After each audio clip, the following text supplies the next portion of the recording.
Testing of Fuji Differential Pressure Transmitter.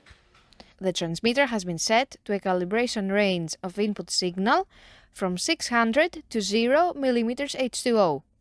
For testing, we add a 24-volt DC power supply, a multimeter in order to measure the milliamp output, and some pressurized air as input signal, and a water column.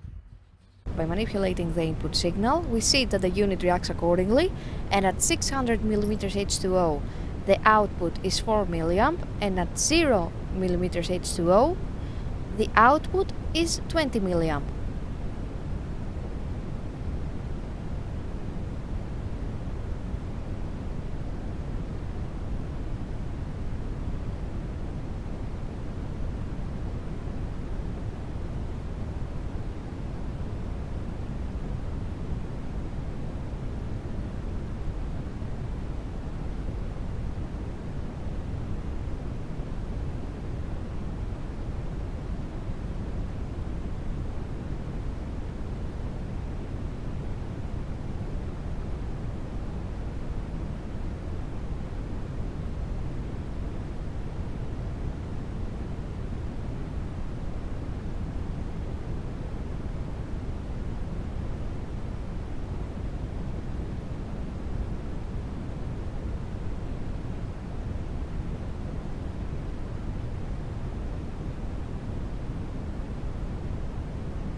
It is now clear that the differential pressure transmitter is working successfully and is ready to be delivered to the customer.